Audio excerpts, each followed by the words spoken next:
Good morning everyone. आज हम cover करेंगे 15 और 16 सितंबर के मोस्ट इंपॉर्टेंट करंट अफेयर जो कि हमारे एग्जाम में आने की बहुत ज़्यादा संभावना रखते हैं। तो सबसे पहले हम इस वीडियो में देखेंगे हम जो स्टार्ट किए हैं 21 डेज़ का चैलेंज। आप डेली इसको देखते हैं, हमारा इसमें टास्क होता है, कवर करना होता है और आप खुद अपने आप को नंबर देते हो 5 में से। जितने भी आप इसमें से आप नंबर पाते हो वो कमेंट करते हो कमेंट सेक्शन में। क्योंकि इसको फॉलो करने में 99% पीपल फेल हो जाते हैं। तो हमें उस 1% में आना है जो डेली ये रूटीन फॉलो कर पाते हैं और अपने दिनचर्या को एक अच्छा मोड़ दे पाते हैं। तो चलिए शुरू करते हैं वीडियो, देखते हैं आज का कोटेशन क्या है जो हमें एक अच्छा इंसान बनने में मदद करता है। क्या कह रहा है यहाँ पे, पहली मोहब्बत की बात भले ही करता हो ज़माना, मगर पहला प्यार तो माँ से ही शुरू होता है। दोस्तों यहाँ पे क्या बात हो रहा है, फर्स्ट लव, यानी कि पहली मोहब्बत की बात हो रही है। सभी लोग कहते हैं मेरी पहली मोहब्बत ये है, चाहे वो है, कुछ भी आप लोग मेंशन कर देते हो, बट ध्यान रखना चाहिए कि सबसे पहली मोहब्बत क्या होती है, माँ की होती है। क्यों? क्योंकि जब आपका इस दुनिया में अस्तित्व ही नहीं रहता है, यानी कि जब आप अभी एक भ्रूण अवस्था में होते हो, उस समय से भी आपसे प्यार करना स्टार्ट कर देती है कौन, माँ। तो आपका सबसे पहला प्यार, सबसे पहला मोहब्बत माँ होनी चाहिए।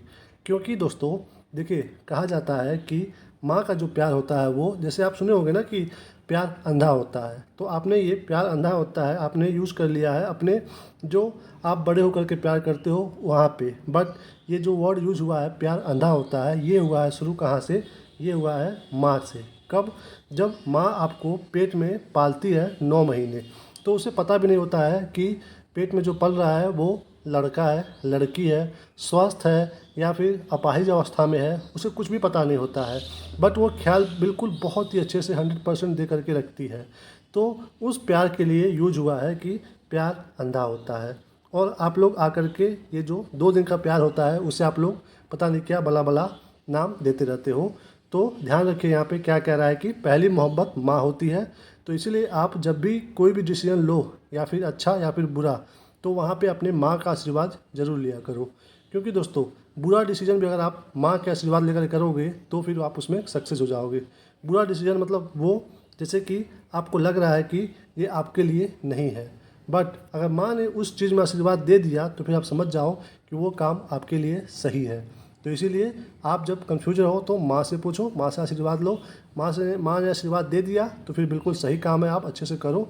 और यदि माँ ने आशीर्वाद नहीं दिया तो फिर समझ जाओ अच्छा नहीं है। तो इसलिए दोस्तों यहाँ पे आपको माँ की जो इम्पोर्टेंस है वो हमेशा अपने माइंड में रखना है, और माँ के साथ साथ अपने पिताजी की भी ध्यान रखनी है। क्यों? क्योंकि दोस्तों माँ की जो पिलर होती हैं वो कौन होती है, वो हमारे पिताजी होते हैं। तो इम्पोर्टेंट है दोनों लोग, माता और पिता दोनों लोग। तो हमेशा आप लोग एक रूटीन मैं तो कहूँगा फॉलो करिए, जो कि मैं डेली फॉलो करता हूँ कि जब भी आप सुबह उठो तो अपने माता पिता के पैर अवश्य छुआ करो डेली। क्योंकि दुनिया में आप कहीं भी चले जाओ, किसी भी मंदिर में चले जाओ, किसी भी देवी देवताओं की पूजा कर लो, जब तक आप अपने माता पिता को खुश नहीं कर रहे हो तो फिर समझ लो कि आपसे कोई भी देवी देवता प्रसन्न नहीं है। इसलिए माता पिता की सेवा करते रहो और उन लोगों के आशीर्वाद से आगे बढ़ते रहो। आप जहाँ भी आप अपना हाथ लगाओगे वहाँ आप सफल हो जाओगे। तो चलिए शुरुआत करते हैं आज का मोस्ट इम्पॉर्टेंट क्वेश्चन। आज का पहला प्रश्न क्या है, केंद्र सरकार ने अंडमान और निकोबार द्वीप समूह की राजधानी पोर्ट ब्लेयर का नाम बदलकर क्या रखने का निर्णय लिया है। आपको बताना है कि अब अंडमान और निकोबार जो द्वीप समूह है उसकी राजधानी पोर्ट ब्लेयर के बजाय अब क्या होगी। सामने आपके ऑप्शन है, तो सही उत्तर क्या है इसमें से दोस्त, बी श्री विजयपुरम। अब पोर्ट ब्लेयर नहीं होगा, क्या नाम होगा उसका, श्री विजयपुरम। मोस्ट इंपॉर्टेंट है, ध्यान रखना है। ये अंडमान और निकोबार द्वीप समूह की राजधानी है। ये अंडमान जो निकोबार द्वीप समूह है ये कहाँ पे है, ये है दोस्तों बंगाल की खाड़ी में है, बंगाल की खाड़ी में, यानी कि बे ऑफ बंगाल में है।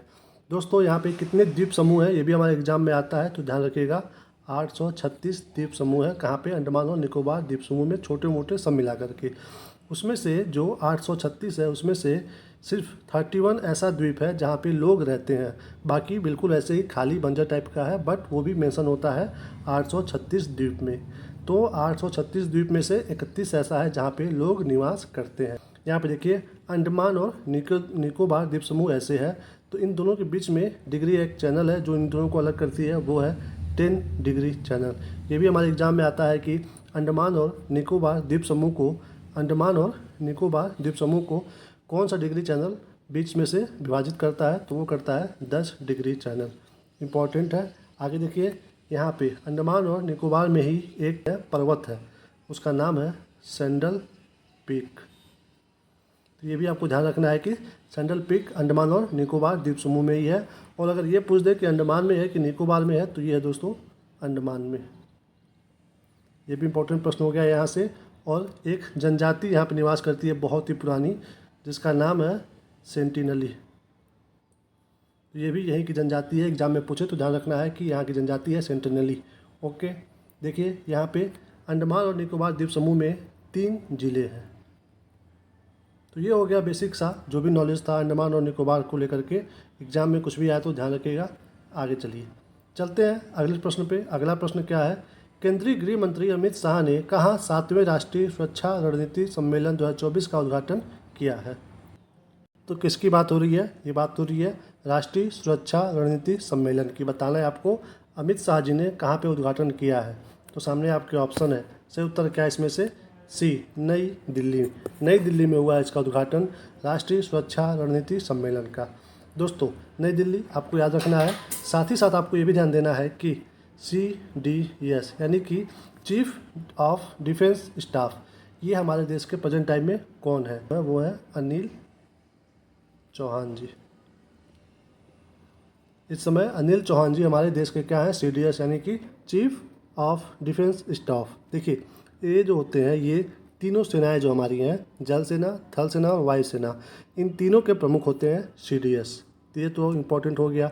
दूसरा आपको ये भी पता होना चाहिए कि तीनों सेनाओं का जो प्रमुख होता है, ये तो CDS एक पोस्ट हो गया। बट अगर आप देखोगे नेता लोगों में, तो कौन से नेता हैं जो हमारे तीनों सेनाओं के प्रमुख होते हैं? राष्ट्रपति होते हैं, प्रधानमंत्री होते हैं, या फिर राज्यपाल होते हैं? कौन होता है? देखिए तीनों सेनाओं के जो प्रमुख होते हैं वो होते हैं राष्ट्रपति। ये भी हमारे एग्जाम में आता है तो ध्यान रखिएगा। प्रेजेंट टाइम में CDS कौन है? अनिल चौहान जी हैं। और तीनों सेनाओं के जो प्रमुख होते हैं वो होते हैं हमारे राष्ट्रपति जी। और अमित शाह जी के द्वारा हाल ही में 7वां राष्ट्रीय सुरक्षा रणनीति सम्मेलन कहाँ पे किया गया है? नई दिल्ली में। आगे बढ़ते हैं, चलते हैं अगले प्रश्न पे। अगला क्या है देखते हैं यहाँ पे। प्रतिष्ठित राष्ट्रीय ऊर्जा लीडर पुरस्कार से किस सार्वजनिक क्षेत्र के उपक्रम को सम्मानित किया गया है? बताना है आपको कौन सा ये है राष्ट्रीय ऊर्जा लीडर पुरस्कार। तो किस सार्वजनिक क्षेत्र के मतलब उपक्रम को ये सम्मान दिया गया है, ये आपको बताना है। सामने आपके ऑप्शन है, सही उत्तर क्या है इसमें से दोस्तों? बी, राष्ट्रीय इस्पात निगम लिमिटेड। इसको ही सम्मानित किया गया है राष्ट्रीय ऊर्जा लीडर पुरस्कार से। इसका यहाँ स्थापना कब हुआ था और इसका हेडक्वार्टर कहाँ पे है, ये आपको पता होना चाहिए क्योंकि न्यूज़ में है।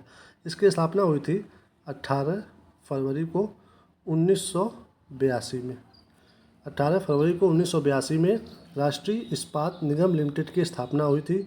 और इसका हेडक्वार्टर कहाँ पे है इस समय? ये है विशाखापट्टनम में है। कहाँ पे है? विशाखापट्टनम में है, यानी कि आंध्र प्रदेश में है। तो आंध्रा में है, इम्पोर्टेंट है, ध्यान रखना है। आगे बढ़ते हैं, चलते हैं अगले प्रश्न पे। अगला क्या है? किस देश ने हाल ही में ब्रिक्स न्यू डेवलपमेंट बैंक यानी कि NDB की सदस्यता ग्रहण की है? बताना है आपको कि हाल ही में कौन न्यू डेवलपमेंट बैंक की सदस्यता ग्रहण की है। सामने आपके ऑप्शन है, तो सही उत्तर क्या है इसमें से? सी, अल्जीरिया। देखिए दोस्तों ब्रिक्स आपको पता ही होगा, और न्यू डेवलपमेंट उसी के द्वारा, ब्रिक्स के द्वारा बनाया गया है न्यू डेवलपमेंट बैंक। तो ब्रिक्स में आपको पता होना चाहिए कि कौन कौन से देश हैं। बी मतलब ब्राज़ील, आर मतलब रसिया, आई मतलब इंडिया, सी मतलब चाइना, एस मतलब साउथ अफ्रीका। तो ये तो इतने देश हो गए। अभी हाल ही में इसमें 4 अन्य देश भी जोड़े गए हैं ब्रिक्स में। ये भी आपको पता होना चाहिए कि वो 4 देश कौन कौन से हैं। एक तो है इजिप्ट यानी कि मिस्र, और ये तो पहला हो गया। दूसरा कौन सा है? इथोपिया। तीसरा कौन सा है? तीसरा है यहाँ पे ईरान। और चौथे नंबर पे कौन सा देश है यहाँ पे? UAE। यानी कि ब्रिक्स में जो देश हैं उनके अलावा 4 देश और उसमें सदस्य बने हैं। तो ध्यान रखना है इन चारों देश का नाम, इजिप्ट यानी कि मिस्र, उसके बाद इथोपिया, ईरान और UAE। आगे बढ़िए, यहाँ पे देखिए न्यू डेवलपमेंट बैंक, इसकी स्थापना कब हुई थी, इसका हेडक्वार्टर कहाँ पे, ये आपको पता होना चाहिए। इसकी स्थापना हुई थी 2015 में। कहाँ पे हुआ था, ब्राज़ील में स्थापना हुआ था इसका। बट इसका हेडक्वार्टर कहाँ पे है, इसका हेडक्वार्टर है संघाई में, संघाई यानी कि चीन में। न्यू डेवलपमेंट बैंक का NDB 2015 में स्थापना हुआ था ब्राज़ील में, हेडक्वार्टर है संघाई चीन में। इम्पॉर्टेंट है। चलते हैं अगले प्रश्न पे। अगला क्या है, IISc शोधकर्ताओं ने किस प्रकार का कंप्यूटिंग प्लेटफॉर्म विकसित किया है, किस प्रकार का ये आपको बताना है IISc के द्वारा। इम्पॉर्टेंट है। सामने आपके ऑप्शन है, तो सही उत्तर क्या होगा इसमें से, बी मॉलिक्यूलर कंप्यूटिंग। कौन सा, मॉलिक्यूलर कंप्यूटिंग। ये दोस्तों इम्पॉर्टेंट क्यों है, क्योंकि जो इसके कार्य करने की जो प्रोसेस है या फिर जो इसकी कार्य प्रणाली है वो ऐसा है कि ये काम करेगा मानव के जो मस्तिष्क है उसके जैसा, यानी कि ये कंप्यूटर ऐसा होगा जो मानव के मस्तिष्क के जैसा काम करेगा। तो इसलिए इम्पोर्टेंट है हमारे एग्जाम के लिए, ध्यान रखना है मॉलिक्यूलर कंप्यूटिंग। आगे बढ़ते हैं, चलते हैं अगले प्रश्न पे। अगला क्या है, अपराजिता बिल किससे संबंधित है। अभी हाल ही में अपराजिता बिल लाया गया है, तो ये किससे संबंधित आपको बताना है। सामने आपके ऑप्शन है, तो सही उत्तर क्या है इसमें से, तो बी महिला सुरक्षा, यानी कि महिलाओं के जो प्रोटेक्शन के लिए जो बिल लाया गया है वो है अपराजिता बिल। इससे दोस्तों क्या होगा, इसमें महिलाओं के खिलाफ जो भी यौन अपराध होते हैं और साथ ही साथ महिलाओं को क्या क्या उनके अधिकार हैं उनको ये प्रोवाइड कराएगा अपराजिता बिल। तो महिला सुरक्षा से संबंधित है, ये आपको पता होना चाहिए। चलिए चलते हैं अगले प्रश्न पे। अगला क्या है, किस भारतीय कंपनी ने अपना पहला विमान उड़ाया है, किस भारतीय कंपनी ने उसका पहला विमान है, आपको बताना है कि कौन सी कंपनी है वो। सामने आपके ऑप्शन है, तो सही उत्तर क्या है, सी टाटा। टाटा कंपनी के द्वारा उसका अपना पहला विमान उड़ाया गया है। इम्पोर्टेंट है, याद रखिएगा, एग्जाम में आ सकता है क्वेश्चन, ये मोस्ट इम्पॉर्टेंट है। आगे देखिए, कौन सा भारतीय शहर भारत का खेल राजधानी घोषित किया गया है, भारत का खेल राजधानी। सामने आपके ऑप्शन है, तो सही उत्तर क्या है इसमें से, डी अहमदाबाद। अहमदाबाद को घोषित किया गया है भारत का खेल राजधानी। कहाँ पे है ये, किस राज्य में, गुजरात में है। गुजरात में दोस्तों देखिए साबरमती आश्रम है। इम्पॉर्टेंट है साबरमती आश्रम। ये इसकी स्थापना कब की गई थी, 1917 में, गांधी जी के द्वारा। इम्पॉर्टेंट है, याद रखिएगा। पहले इसका नाम था सत्याग्रह आश्रम, ओके, 1915 में। बट अभी जहाँ पे प्रेजेंट टाइम में जहाँ पे है ये, वहाँ पे इसको लाया गया था 1917 में। तो पहले इसका नाम था सत्याग्रह आश्रम 1915 में, बट जो प्रेजेंट टाइम में जहाँ पे है वहाँ पे जब ये आया 1917 में, तब से इसका नाम पड़ गया साबरमती आश्रम। साबरमती का इम्पोर्टेंस इस बात में भी है कि यहीं से 12 मार्च 1930 को गांधी जी ने शुरू किया था, क्या, दांडी मार्च। कब शुरू किए थे, 12 मार्च 1930 को, यहीं से साबरमती आश्रम से। जो यहाँ से शुरू किए थे वो 6 अप्रैल 1930 को दांडी पहुँचे। वहाँ पे उन्होंने नमक बनाया और नमक कानून को तोड़ा था, क्योंकि वहाँ पे उस समय ये तो मतलब चलन में हो गया था अंग्रेज़ों के द्वारा कि नमक सब लोग नहीं बनाएंगे, नमक पे पूरा कंट्रोल किसका होगा, सरकार का होगा। तो वहीं पे इन्होंने नमक बना करके नमक कानून तोड़ा था कि ये तो एक बेसिक चीज़ है, आम आदमी भी इसको यूज करता है, गरीब से गरीब इंसान भी अगर उसको नमक नहीं मिलेगा तो वो कैसे खा पाएगा कुछ भी। तो इसीलिए इन्होंने दांडी मार्च शुरू किया था साबरमती आश्रम से 12 मार्च 1930 को। जो पहुँचे थे वो दांडी, वहाँ पे जो किनारे है वहाँ पे 6 अप्रैल 1930 को। और इसी दिन से उन्होंने शुरू किया था क्या, सविनय अवज्ञा आंदोलन। कौन सा, सविनय अवज्ञा आंदोलन 6 अप्रैल 1930 से जब वो दांडी पहुँचे तो वहीं से शुरुआत किए थे। तो इतना इम्पोर्टेंट न्यूज़ है अहमदाबाद से रिलेटेड। और एक चीज़ और है, अहमदाबाद क्यों फेमस है, ये है ऊन बुनाई के लिए फेमस है, ऊन बुनाई के लिए फेमस है अहमदाबाद। तो ये मोस्ट इम्पॉर्टेंट प्रश्न था, याद रखिएगा। आगे बढ़ते हैं, चलते हैं अगले प्रश्न पे। अगला क्या है, कौन सी भारतीय नदी सबसे प्रदूषित नदी घोषित की गई है, यानी कि भारत की वो कौन सी नदी है जो सबसे अधिक दूषित है, बताना है आपको। सामने आपके ऑप्शन है, तो सही उत्तर क्या है इसमें से, सही उत्तर दोस्तों बी यमुना नदी। पूरी नदी में सबसे ज़्यादा प्रदूषित नदी है यमुना। इम्पॉर्टेंट है, याद रखिएगा, यमुना सबसे ज़्यादा। ये कहाँ से निकलती है, ये निकलती है यमुनोत्री से। यमुनोत्री जो ग्लेशियर है वहाँ से निकलती है, वहाँ पे गढ़वाल जो एरिया है वहाँ से निकलती है यमुना नदी। इम्पोर्टेंट है, ये गंगा नदी की सबसे बड़ी सहायक नदी है। तो एग्ज़ाम में अगर पूछे आपको कि गंगा नदी की सबसे बड़ी सहायक नदी कौन सी है, तो वो है यमुना नदी है। इम्पोर्टेंट है, ये यमुना में जाके कहाँ पे मिलती है, तो ये मिलती है प्रयागराज में।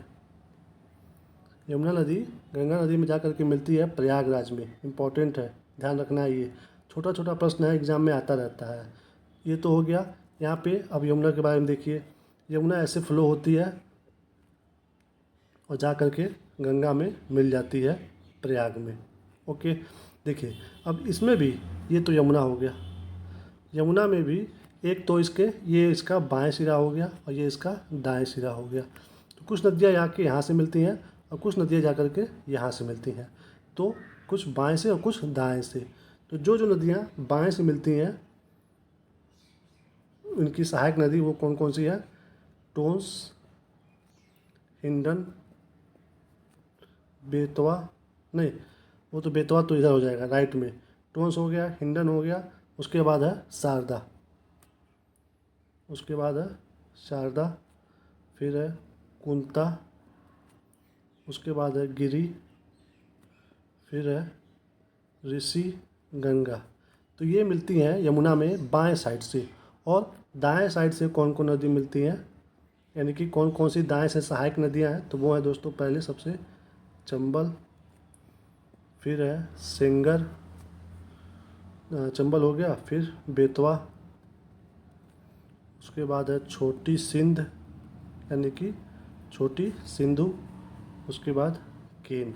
ये सब मिलती हैं दाएं साइड से यमुना में। तो याद रखिएगा, यमुना को ही भारत की सबसे प्रदूषित नदी घोषित किया गया है। आगे बढ़ते हैं, चलते हैं अगले प्रश्न पे। किस देश ने भारत में $100 बिलियन की चिप परियोजनाओं शुरू करने की घोषणा की है? कौन सा देश आपको बताना है। $10 बिलियन की चिप परियोजना। यहाँ सामने आपके ऑप्शन है, तो सही उत्तर क्या है इसमें से, सी, इजराइल। इजराइल अब यहाँ पे निवेश करेगा $10 बिलियन चिप परियोजना में। इम्पॉर्टेंट है। आगे बढ़ते हैं, चलते हैं अगले प्रश्न पे। अगला क्या है, हाल ही में 20वीं समुद्री राज्य विकास परिषद यानी कि MSDC की बैठक कहाँ आयोजित की गई है? समुद्री राज्य विकास परिषद की बैठक बताना है आपको। सामने आपके ऑप्शन है, तो सही उत्तर क्या है इसमें से, बी, गोवा में। गोवा में ये बैठक आयोजित की गई है। इसका मेन फोकस क्या रहा है इस बैठक का, कि जितने भी मेजर पोस्ट हैं यानी कि जो प्रमुख बंदरगाह हैं वो तो डेवलप कर रहे हैं, उस पर हमारा ध्यान है, बट साथ ही साथ जो नॉन मेजर पोर्ट पे तो हम ध्यान दे ही रहे हैं, जो नॉन मेजर पोर्ट है उन्हें भी हमें डेवलप करना है। वहाँ भी ऐसा इंफ्रास्ट्रक्चर बना देना है कि वो जो नॉन मेजर पोर्ट है वो अच्छे से जो मेजर पोर्ट है उससे कनेक्ट हो सके। तो यहाँ पे चर्चा हुआ है इस समुद्री राज्य विकास परिषद की जो बैठक हुई है गोवा में, वहाँ पे इम्पोर्टेंट था। आगे बढ़ते हैं, चलते हैं अगले प्रश्न पे। अगला क्या है, राजभाषा कीर्ति पुरस्कार 2024 किसे प्रदान किया गया है? कौन सा पुरस्कार? राजभाषा कीर्ति पुरस्कार 2024 का। सामने आपके ऑप्शन है, तो किन्हें दिया गया है वो, सी ऑप्शन, वी श्रीनिवास जी को। किसको? वी श्रीनिवास जी को। इम्पोर्टेंट है, राजभाषा कीर्ति पुरस्कार 2024 का। आगे बढ़ते चलते हैं अगले प्रश्न पे। अगला क्या है, हाल ही में भारत में पहली बार कहाँ पेपरलेस वोटिंग हुआ है? पेपरलेस भारत का पहला है ये, इम्पोर्टेंट है इसलिए। तो किस राज्य में हुआ है? सामने आपके ऑप्शन है, बताना है आपको। तो ये हुआ है दोस्तों बी, मध्य प्रदेश में। भारत का पहला पेपरलेस वोटिंग कहाँ पे हुआ है? मध्य प्रदेश में। ये मध्य प्रदेश में दोस्तों, यहाँ पे देखिए जो इसकी राजधानी है भोपाल।